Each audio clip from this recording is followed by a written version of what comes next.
Rebonjour. Bonjour. On va être obligé de faire ce constat malgré que tu roules, parce que tu as un long voyage à faire là en voiture. C'est ça ou rien, hein. J'espère que le son va pas être trop mauvais. Alors, j'ai une question à te poser. Il y a un truc que je n'ai pas bien compris en fait. C'est l'histoire de la lumière et de la chaleur. Lumière donc qui symbolise la connaissance et chaleur qui symbolise l'amour. Et tout ça, en fait, c'est généré par le feu.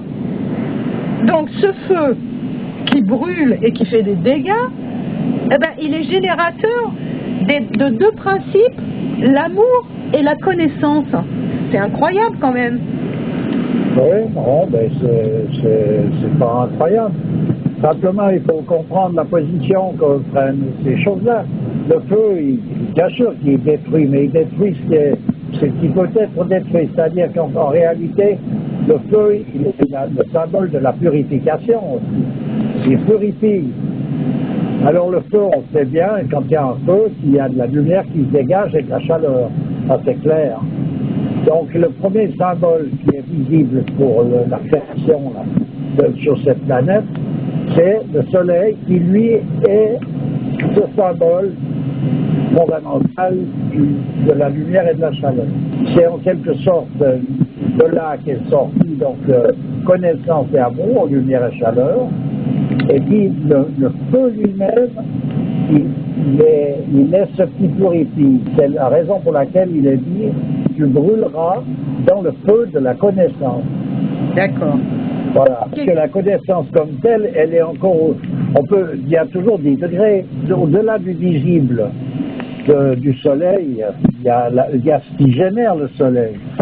Parce que le soleil ici, il n'est pas tout seul. Il faut qu'il y ait quelque chose qui transcende. Pour que le soleil apparaisse, cette apparition, on pourrait dire qu'elle est secondaire par rapport au principe. Oui. Voilà. Simplement, lui, il est le représentant, donc le symbole de ce principe. D'accord. Voilà.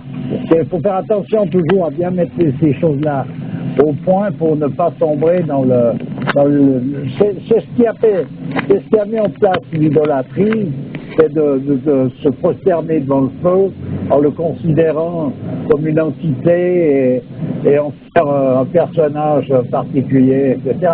Alors, qu'on se prosterne devant le feu parce qu'on se prosterne devant le principe de cette connaissance, d'accord. Donc, on a ce feu qui est là comme support, mais on ne confond pas le support avec ce qui est supporté. Voilà. Il faut toujours faire attention à ça. Tu parles des zoroastriens ou je ne sais pas comment les... Non, je parle de personne en particulier. Je dis simplement que c'est le processus là d'opération. À partir du moment où on met... C'est la raison pour laquelle, par exemple, dans l'islam, on a viré tout ce qui pouvait représenter, était censé représenter Dieu. Oui. Il n'y a pas de Dieu sinon Dieu. C'est vrai, la seule chose, c'est que ça a surtout été fait justement à cause de l'incapacité de l'homme de rester à un moment donné en connaissance de cause dans ces choses-là. Alors ça ne veut pas dire que ça n'existe pas toujours, c'est réservé à comme par exemple dans le soufisme, on est au courant de connaissances qui vont bien au-delà des considérations de surface. Et ça ne veut pas dire qu'ils ont tort en interdisant le fait de représenter Dieu sous une forme ou sous une autre. Ils n'ont pas tort. Simplement, ça ne veut pas dire que parce qu'ils n'ont pas tort, qu'une tradition qui, elle, représente certaines choses, mais conformément à la règle traditionnelle, elle a non plus pas tort. Voilà. Le fait de ne pas avoir tort ne veut pas dire que les autres ont tort. Oui. Alors, justement, en parlant des zoroastriens, eux, ils doivent connaître ce que représente le feu, puisque ça fait des millénaires qu'ils préservent une flamme. C'est le principe, ils y voient dedans. Ils vénèrent cette flamme plutôt pour ce qu'elle représente. en tant que principe. C'est bien sûr que je pense que c'est altériste que les personnages qui sont dans cette position soient effectivement n'ayant perdu de vue la réalité, bien sûr. Alors, je te demandais l'autre fois, quand quelque chose brûle dans le feu, où est-ce que ça part? Et tu m'as dit, bah vas-y, saute dans le feu et tu verras. Bien sûr. Mais effectivement, où est-ce que ça part? De la même manière que, tu vois, quand tu vides la poubelle là, de ton PC, hein, tu vides la poubelle, ça part où tout ça? Ouais. Alors pour le PC, je suis pas au clair parce que je suis pas vraiment informaticien. Est-ce que ça part dans le néant? Non, le néant, ça peut pas contenir quelque chose. Voilà. Puisque c'est le néant. Oui, mais ça se désagrège peut-être dans le néant, je sais pas. Le néant, il ne peut pas être le support de quoi que ce soit. Le néant, c'est l'absence totale. C'est pas le vide qui contient tout. Oui. D'accord. Voilà. Donc ça part dans le vide ou dans le néant? Écoute, là en l'occurrence, tu vois, si tu veux rester dans le feu, eh ben, ça se purifie. En se purifiant, il reste ce qui est pur. Voilà. Tout le restant n'a plus de réalité. Tu veux dire que c'est plutôt une mutation qui s'opère à travers le passage du feu, quoi? Ben, de toute façon, c'est une mutation. Hein. C'est-à-dire que c'est une mort totale et une renaissance. Est-ce que on peut le comparer à un vortex pour passer d'une dimension à l'autre? Oui, on peut toujours comparer, mais seulement après, il faut faire attention, c'est qu'on évite dans des comparaisons qui amènent à fabuler sur un tas de choses. Comme il faut à l'homme un support pour pouvoir comprendre ces choses-là, le seul support valable, c'est les études traditionnelles. Ça ne sert à rien d'aller faire des images et de rester là-dessus, fixé, sans avoir le fil d'Ariane pour permettre de circuler là. Oui, parce qu'on est vite après dans des extrapolations qui mènent à tous ces délires là sur Internet et tout ça. Ouais. Il faut faire attention à tout ça. C'est tellement facile de partir, quand on parle de vortex, de passer dans tout cas. Dans les jeux que j'estime des jeux sataniques qui sont distribués aux enfants, on parle de vortex, on parle de tout y est là. Oui, effectivement. Et tout y est, donc c'est pour faire attention. C'est pour ça que je dis bien, il y a un passage, on peut raconter des mots les uns après les autres, mais la signification, pour la comprendre, il faut cette participation à une tradition avec l'étude qui est en rapport avec ça. Et voilà, autrement c'est pas possible. Bon, et alors donc ce soleil, il est vraiment, quand il était vénéré pour ce qu'il représentait en tant que principe et pas en le prenant pour Dieu en fait, et, finalement ces sociétés-là, elles savaient de quoi il en représentait. Bien sûr, c'était pas des failles, hein, comme on a bien voulu nous la chanter. En oubliant que la tradition chrétienne est une tradition solaire.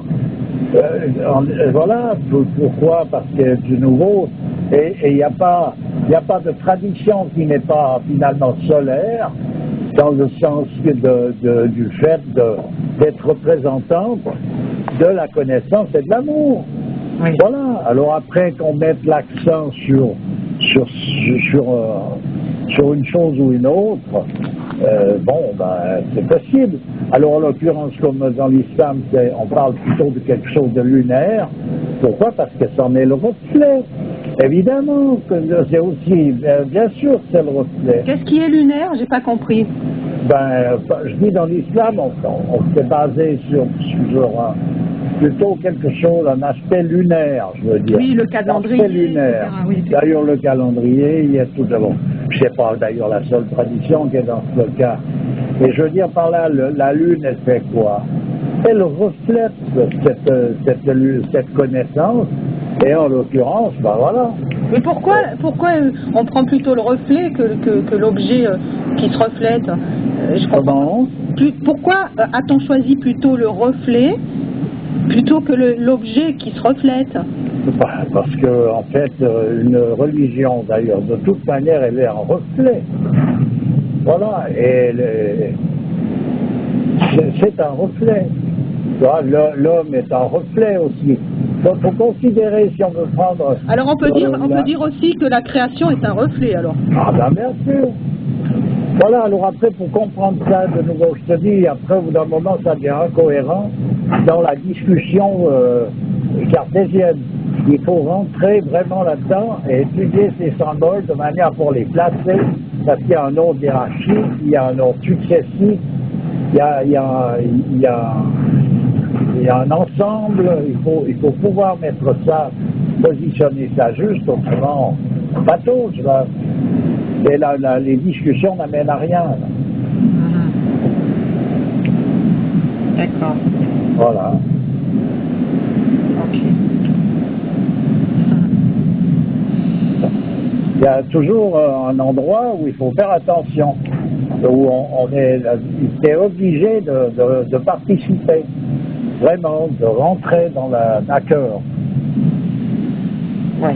Comme on le fait d'ailleurs dans des choses sans être conscient nécessairement. On a parlé de l'aspect subliminal des choses. Eh ben, on est en plein dans le processus, on le vit, on y participe dans le sens que on se fait imprégner, on retransmet cette imprégnation, etc., etc. Donc on y est en plein. À notre insu, peut-être, mais on y est en plein. Voilà. Et c'est sûr que, bon, comme je l'avais dit une fois dans la création, tout vénère le soleil, cette lumière et qui symbolise la connaissance et cette chaleur qui symbolise l'amour. Tu vois un tournesol, il est tourné vers le soleil, les fleurs, elles se tournent tout au long de la journée, elles suivent le mouvement du soleil, tout est basé par rapport à ce soleil-là. Oui, ben, de toute façon, à présent, les scientifiques modernes t'expliqueront ça pour désacraliser les choses avec des mouvements de contraction, de là. On va méfier de la réalité, elle est bel et bien là. C'est que toute la création salue le soleil quand il se lève, parce qu'il est ce symbole. Voilà.